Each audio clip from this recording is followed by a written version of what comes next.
From the Chesapeake Bay Journal, your source for independent environmental reporting, this is Chesapeake Uncharted, the podcast that uncovers stories about the bay, its interconnected ecosystem, and the people who rely on it. I'm Jeremy Cox. On today's episode, people who were not exposed to the actual disaster itself should be reminded about how disastrous it was and realize that it can happen again. You could build a levee system on both sides of the Susquehanna River for its entire length, and Mother Nature could put its waters 1 inch above that. A lesson learned the hard way. This is David DeCosmo. When Tropical Storm Agnes ripped through central Pennsylvania in June 1972, DeCosmo was the news director of a radio station in Wilkes-Barre. But as the floodwaters rose and the situation grew more dire, he would find himself thrust into a new role. There were no local emergency management agencies as we know them today. What they had was civil defense. You know, the people behind those now hilarious duck and cover drills in schools back in the 1950s. Needless to say, natural disasters were not their main focus, but that's exactly what was unfolding now. And DeCosmo knew that his best chance to stay on top of the news in the coming days was to head downtown to the county's civil defense office. It occurred to me that it might be better to go to the courthouse and call back reports. Now, ironically, when I showed up, it turned out civil defense had everything it needed but one thing. It had no public information officer. I was literally drafted. I mean that quite literally, as the public information officer for civil defense. DeCosmo was now in the center of the storm, in more ways than one. Agnes was pounding the region with rainfall.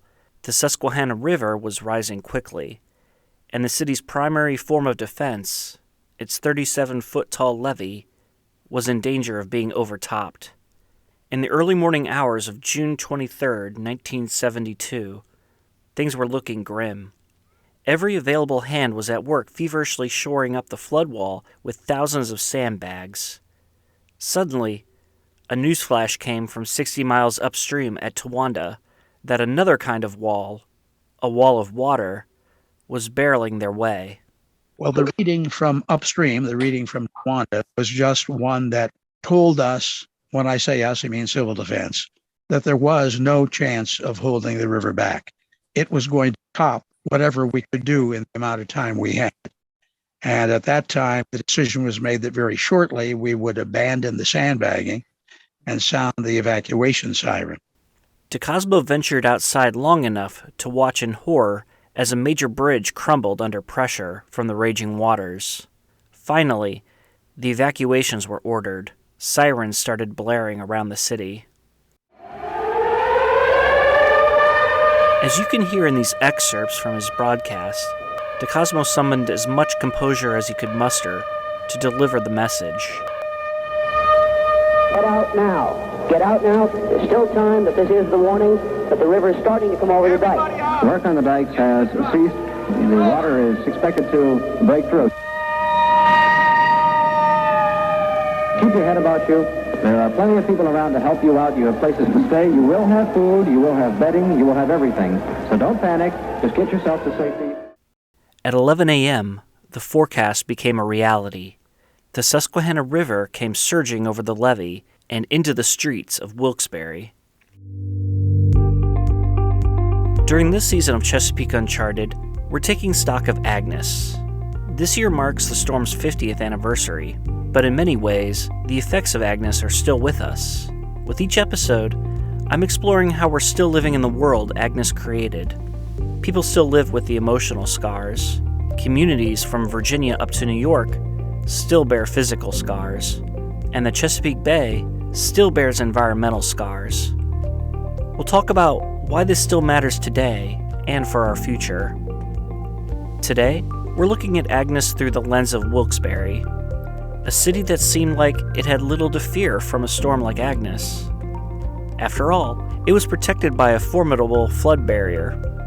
People put faith in their wall, DeCosmo recalls, and in many cases, That belief kept them from realizing they were in danger until it was too late. This area had only been hit with a flood of major proportions once before. That was in the 1930s. The levee system had been raised since then. And so you had a generation of people who lived through that flood who now believe they were totally protected, and a generation or two of people beyond that age group. They had no knowledge of it, no memory of it. In this episode, I'd like to have a conversation about what flood protection means, what it meant in Agnes's day, and what it means today. Here on the east coast of the United States, two major impacts of climate change, rising sea level and heavier rains, lend an urgent backdrop to this question. There is a limit to the resources we can deploy to armor our coast from sea level rise and protect inland areas from excessive rainfall. Not every community can be saved. So, who and what should we protect? That question leads to one that's even more fundamental. Can we be sure that those protections will work? The story of Pennsylvania's confrontation with Tropical Storm Agnes 50 years ago, I think offers some insights. We'll talk about that after a break.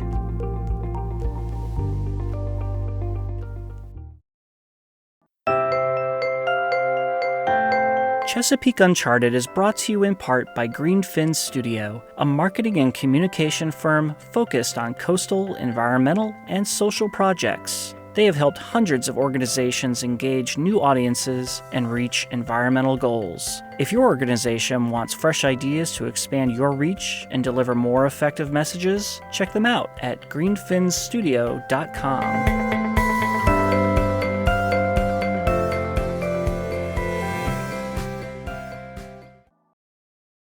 Welcome back. On today's episode of Chesapeake Uncharted, we're talking about flood walls, how they performed against Tropical Storm Agnes in 1972, and what that can tell us about the modern fight against climate change.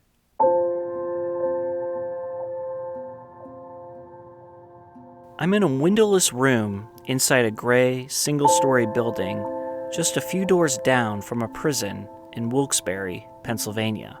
There's a conference table in the middle.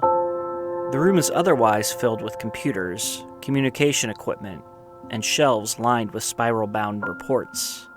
This is the home of the Luzerne County Emergency Management Agency, and this is the room where disaster planning starts.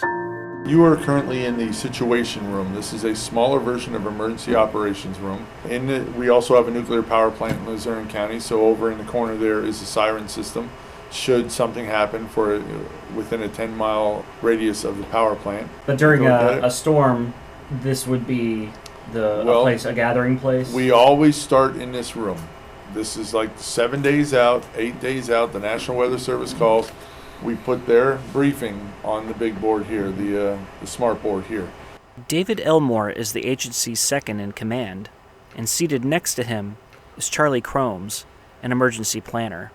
Aside from nuclear mishaps, what worries them the most is the prospect of another Agnes-like storm. What kind of storm gives you the most heartburn? Anything that the projected level of crest is anything over 25, 26 feet. Yeah. So when you reach that level, you have a good 35 to 50% of the municipalities being affected with water. And then it gets up to 32. Now you're talking almost 100%. Somewhere, everyone's being affected. At 32 feet, every community along the Luzerne County section of the Susquehanna is affected by some amount of flooding. During Agnes, the river rose well above that. Cromes pulled a report down from one of the shelves behind him to confirm the right number. What you got there, Charlie? I got Saturday, June 24th at 7 p.m., 1972, 40.6 feet. 40.6, there you go. 40.6. At that level, every community is going to see some flooding somewhere, but not everyone will be affected equally. Some places along the Susquehanna are protected by formidable and expensive flood barriers. Throughout the Wyoming Valley, the stretch of the river that includes the Wilkes-Barre area, you will find 16 miles of shoreline walled off by a levee. usually in the form of an earthen berm topped by a shorter steel or concrete wall. I started to ask Elmore and Crome specifics about the levee system, but they politely begged off. It's not their expertise. As it happened, a walking encyclopedia of Wyoming Valley flood protection was just about to enter the room. And assist. One of the finest men I've known just walked in the door. How you doing, Jim? Good, how you been? Good, sir. I'm doing well. Very well. Jim Brazina started working for the county in 1979 as an assistant engineer. He was the head engineer for many years until moving over in 2006 to oversee the Luzerne County Flood Protection Authority. That's an independent agency that manages the flood control system. He retired in 2013, but still works as a consultant. Brazina had arrived a little early for our scheduled interview. He came to give me a narrated tour of Wilkes-Barre's battles with flooding, past and present. Brazina got behind the wheel, and we were off. So we're going for a little tour here. I wanted to know how the wall came to be built in the first place. This is purely as a result of a flood in 1936 in Wilkes-Barre. He told me that the U.S. Army Corps of Engineers swept in after the devastating flood and, over the next 2 decades, constructed flood barriers up and down this section of the river. Agnes was its first big test, and as you already know, it failed. Brazina pulled up to a picturesque spot where the wall is a centerpiece of a downtown waterfront park and amphitheater. It's got some of that fresh air. Yeah. He immediately launched into how this formerly drab space was transformed into a community asset. This is called the Millennium Circle. Okay.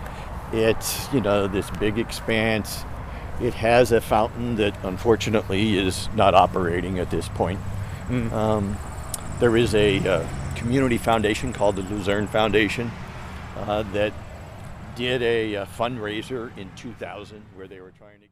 There was a wall here during Agnes, but not this one.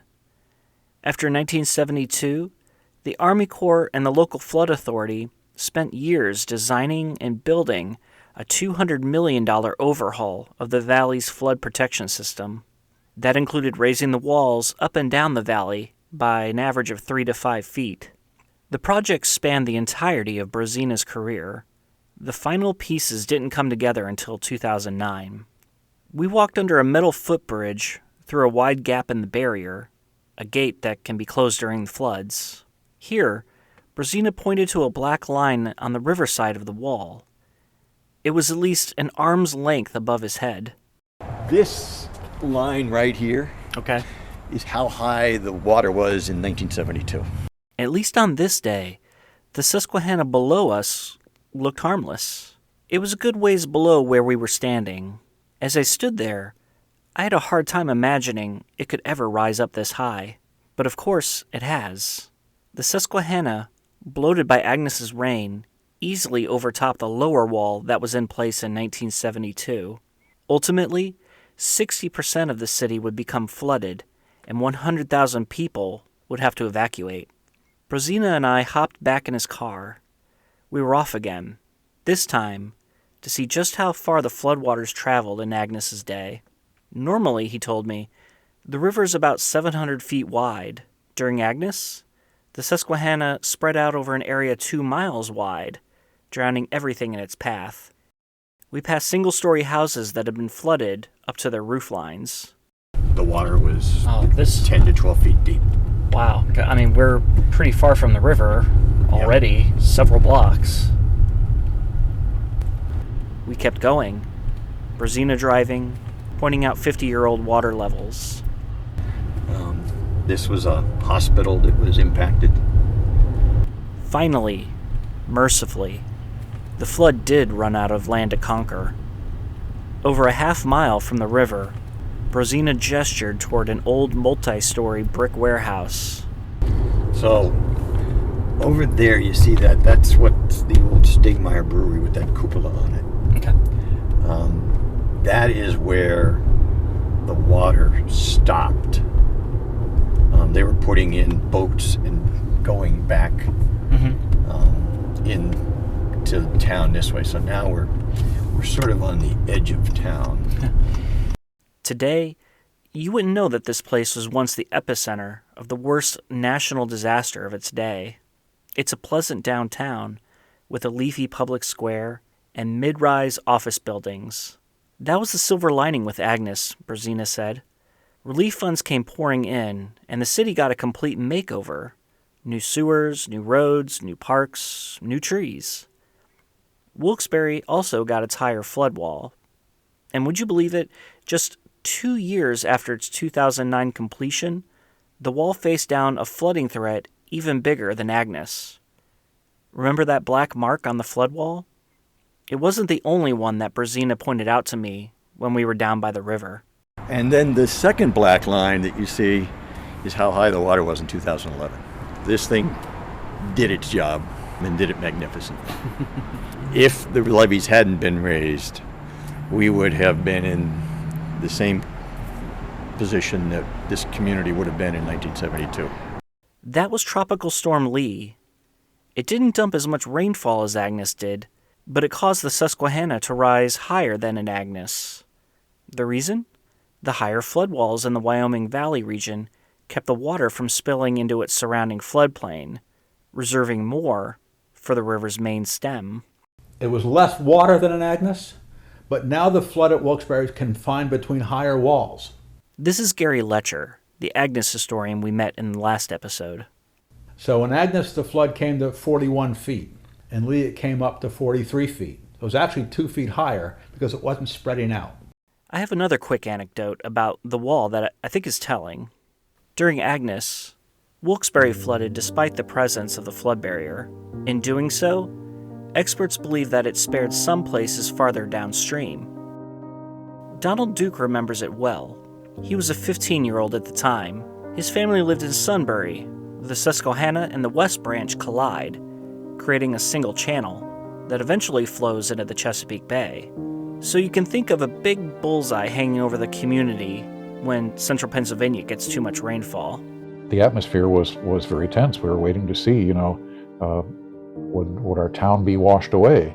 Sunbury had a wall, but over what felt like an eternity, the townspeople watched helplessly as the surface of the Susquehanna crept up higher and higher. It ended up reaching nearly the very top of the wall, but the wall held up. Sunbury was saved. Duke, now a flood policy expert at Florida Gulf Coast University, said Sunbury probably had Wilkes-Barre's woes to thank for its better fortunes. The failure of the levees in Wilkes-Barre was recognized at the time as what saved Sunbury. It's not like that was the intent, not by any means, but the fact that one of the earthen levees in Wilkes-Barre gave way was credited with taking the top of the crest off. This episode led to one of the most enduring images from Agnes, a spray-painted message on the Sunbury flood barrier proclaiming, "We love you, wall."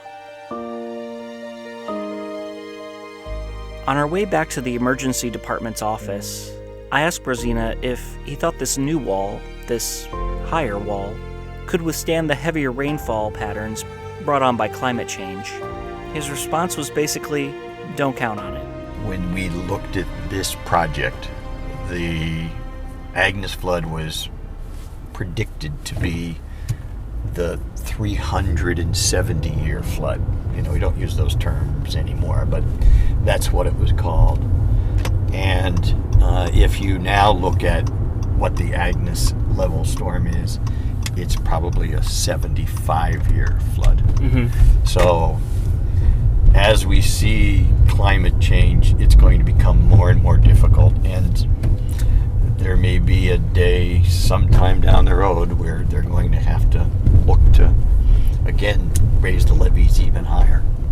It's starting to sound like we're in a no-win situation here. We can keep building higher and bigger, but as long as the climate keeps changing, we just don't know whether these measures are going to keep us safe. What if there was another way? It turns out that has been the subject of Brzezina's second life. After Lee, the Federal Emergency Management Agency stepped up its program of buying homes in flood-prone areas across the Wyoming Valley for the purpose of tearing them down. After he retired from the Flood Authority, Brzezina took over as the regional head of the effort. I've been working with the local municipalities and unprotected communities, and over that 10 years we've acquired and demolished over 300 properties to give the floodplain back to Mother Nature. So another untold story here is that, yes, we may have a flood even the same size as what happened in 2011, but in those communities the amount of damages will be much, much less because there's no homes there anymore. The program is entirely voluntary. No one is forced to sell. But let's slow down here. Helping people get out of harm's way sounds like a noble cause. But what about the places that are left behind? More importantly, what about the people there?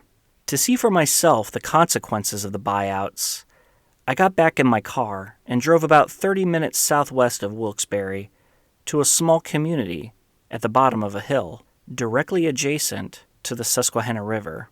Hey, all right, looks like we've made it to Chick-Shinny here, and we're following the western bank of the Susquehanna River. And to the far side is a very tall mountain ridge covered in trees, and on my side, there's a very tall mountain ridge covered in trees, so we're very much in a narrow valley here. I made a left turn into a long rectangle of a neighborhood with 2 streets paralleling the river and a couple of shorter roads connecting them. There's this large, flat green area with trees kind of interspersed where you would expect to see houses in between, except there's no houses. Not anymore, at least. The bulk of the town of Chick-Shinny was perched a little higher up the hill, but down by the river, it was almost a ghost town. A few houses here and there, but most of the lots were empty. You could see where there were cutouts in the curb where a driveway had been, but all that remained beyond that would be grass. Before 2011, this neighborhood had about 50 structures. Today, there are fewer than 10, according to the local newspaper, the Sunday Dispatch. In search of literally anyone to talk to, I walked back up the main road, Route 11, and ducked inside the Curry Donut Shop.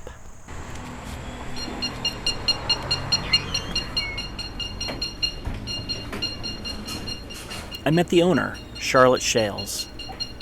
She bought the business a year ago. She serves up all the morning necessities: donuts, breakfast sandwiches, coffee, you name it. Like many communities in the area, Chick-Shinny was founded around the coal industry. And like many of its neighbors, the town's fortunes have faded, along with those of the industry. Its population has declined from a high of about 2,500 in the 1930s to about 600 today. Tropical Storm Lee certainly didn't help matters. After the storm and the ensuing buyouts, the town lost a quarter of its remaining population. The building that now houses Curry Donut flooded during Lee, Shales told me. Yeah, I forget how high. It was up in here pretty far. Because I know the previous owner had to redo the inside and stuff. Yeah. But I'm not exactly sure how high it came up. But that didn't discourage you from deciding to invest in your business here, though? No, I'm crazy. Oh, if it floods, it floods. What are you going to do? Right. You know? Do you have flood insurance? I don't own the building. I just own the business. The gentleman that owns the building has flood insurance. Okay, that's good. Shales, who grew up in another town nearby, started ticking off the businesses that have fled Chick-Shinny over the years. The local movie theater, the Ben Franklin 5 and Dime, the locally owned clothing store. Some closed because of economic conditions, and others, well, they simply got tired of getting flooded out and shut their doors for good. But Shales saw that several other businesses, mostly small mom-and-pop places, were sticking it out and thriving. So she decided to give her own business a try. Do you feel like you're trying to bring it back? I would love to see Chick-Shinny turn around and be like it used to be and have more businesses come in. Chick-Shinny and the 9 other communities in the Wyoming Valley where the buyouts took place after Lee, they all had something in common. We'll talk about that after this last break.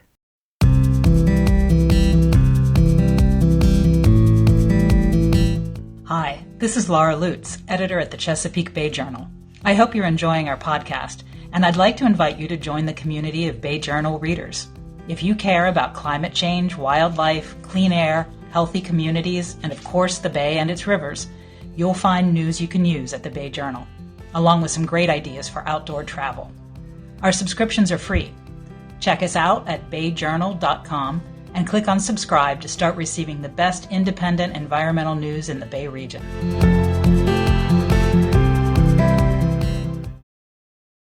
Hello again. On this episode of Chesapeake Uncharted, we're discussing a region called the Wyoming Valley. But don't worry, we're still well inside the Chesapeake Bay watershed. We're examining how central Pennsylvania grapples with frequent flooding from the Susquehanna River, one of the Bay's major rivers. The town of Shikshini was one of about a dozen communities along the river that became the focus of a $15 million FEMA-led buyout program. Owners of flood-prone properties in these communities could accept a government check and head for higher ground. What these buyout communities have in common is that they're, let's say, economically less important. That's no accident. Bruzina told me that to get the Army Corps to build you a wall, your community must have enough economic value to justify the expense.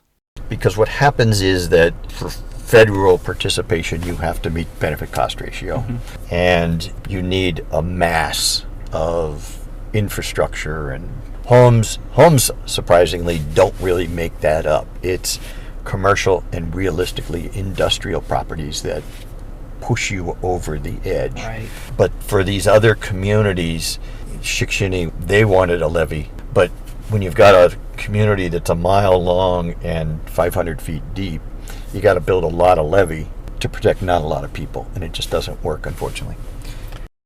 After repeated flooding, central Pennsylvania communities have split into two camps, the haves and the have-nots.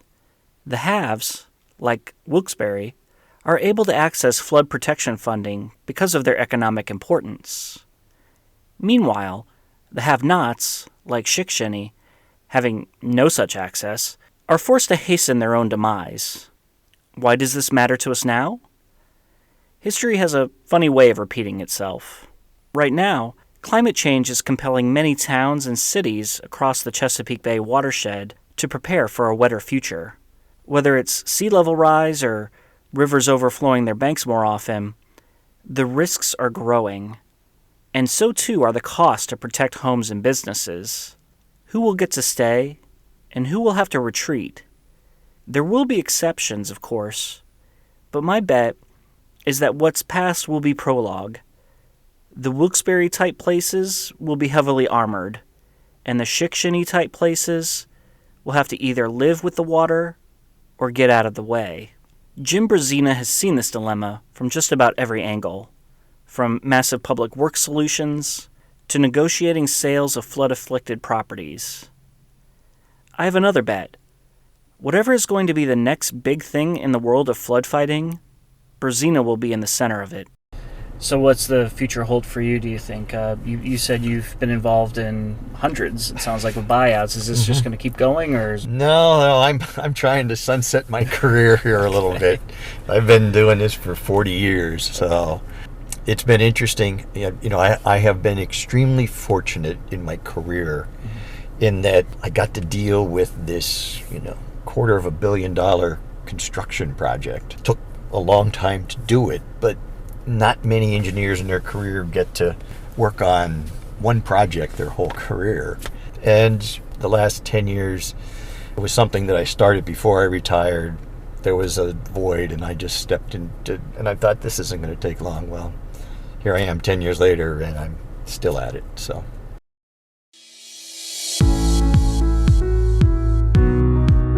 Greenfin Studio combines creative design, strategic marketing, and scientific expertise to deliver for our clients. Visit greenfinstudio.com to view their portfolio and ask them how they can help you. Chesapeake Uncharted is brought to you by the Bay Journal, your source for independent environmental news in the Chesapeake region. Production for this episode was by me, Jeremy Cox. The story was edited by Laura Lutz. Our marketing and advertising director is Jackie Kane. You can find more episodes of Chesapeake Uncharted on your favorite streaming service or at ChesapeakeUncharted.com. If you like what you're hearing, sign up for a free Bay Journal news subscription at BayJournal.com.